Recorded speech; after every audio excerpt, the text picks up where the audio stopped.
दूसरी कक्षा में प्यारे बच्चों, आज आपका स्वागत है।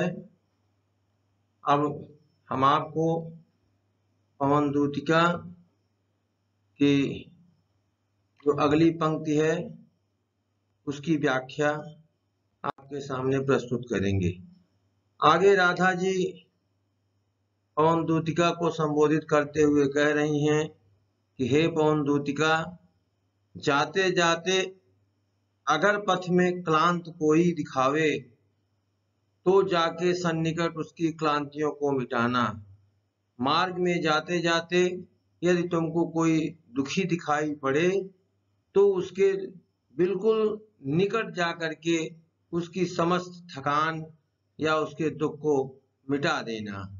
धीरे धीरे परस करके गात उत्ताप खोना और धीरे धीरे उसके शरीर का स्पर्श करके जो उसके शरीर का ताप है, गर्मी है, उसको तुम समाप्त कर देना।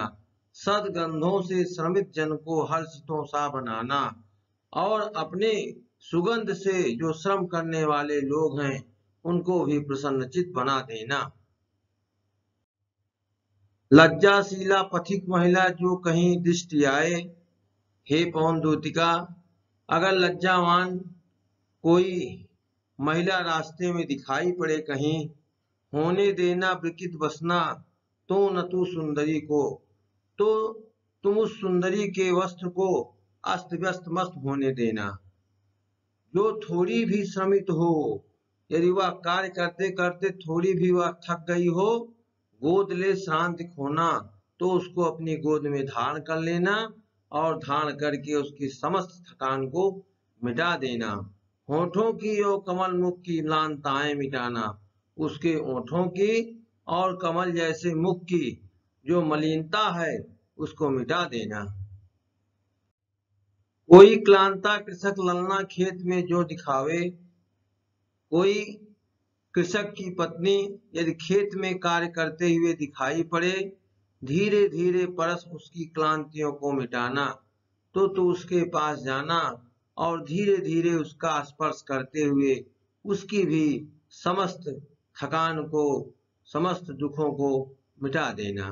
जाता कोई जलद यदि हो व्योम में तो उसे ला, आकाश में यदि कोई बादल जा रहा हो तो उसको तुम अपने तेज के द्वारा लाना, छाया द्वारा सुखित करना तप्त भूतांगना को, और उस बादल की छाया द्वारा उसको जो है सुखित करना, अर्थात जो है सुख प्रदान करना तप्त भूतांगना को।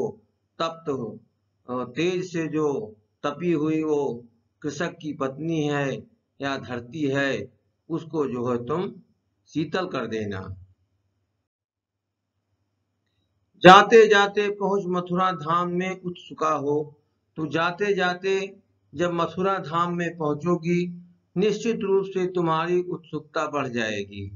न्यारी शोभा पर नगर की देखना मुग्ध होना, हे पवन दूतिका, इस अनोखी अद्भुत श्रेष्ठ जो नगर की शोभा है उसको देखना और देखकर उस पर मुग्ध भी होना।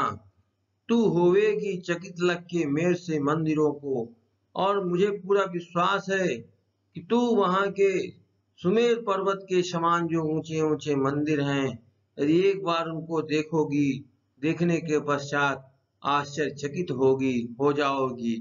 आभा वाले कलश जिनके दूसरे अर्क से हैं और जो आभा देने वाले कलश जिनके दूसरे सूर्य के समान प्रतीत हो रहे होंगे।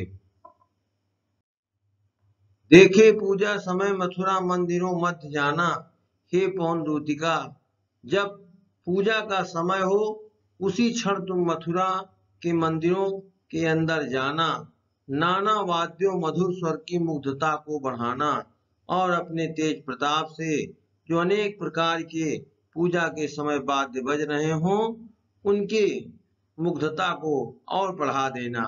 किवा लेके रुचिर तर के शब्दकारी फलों को, किवालय नामक जो तरु है उसके जो रुचिकर फल हैं जिनसे एक विशेष प्रकार का शब्द निकलता है, उन फलों से निकलने वाले शब्दों को धीरे धीरे मधुर रस से मुग्ध हो बजाना।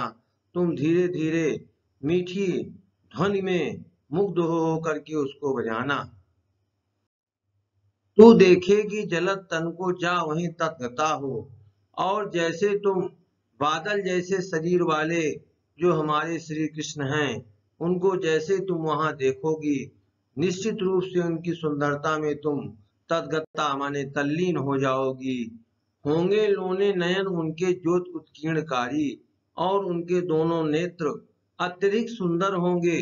और इतना ही नहीं, उन नेत्रों से एक विशेष आभा युक्त प्रकाश निकल रहा होगा।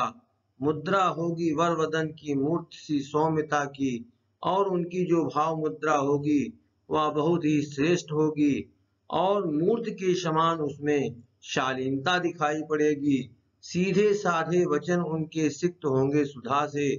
वह अपनी वाणी से जो सीधे साधे वचन बोलेंगे, उन वचनों से अमृत के समान वाणी निकलती होगी। नीले फूले कमल दल सी गात की श्यामता है। और श्री कृष्ण के शरीर की जो श्यामता है, हे पवन दूतिका, उन नीले फूले कमल दल सी, जो नील कमल हैं, उन नील कमलों के समूह के समान श्री कृष्ण के शरीर की श्यामता है। पीला प्यारा वसन कट में पहनते हैं फबीला। वह पीला और बहुत ही प्यारा वस्त्र अपनी कमर में पहनते हैं, जिसको धारण करने के बाद वह अत्यधिक शोभायमान होने लगते हैं।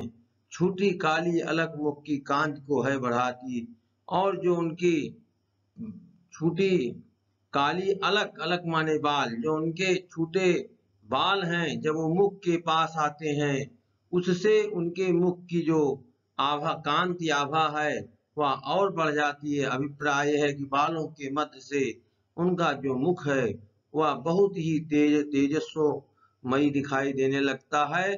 सदवस्त्रों में नवल तन की फूटती सी है प्रभा है, और सुंदर सुंदर वस्त्रों में उनके नवीन शरीर की जो आभा है वह फूटने लगती है।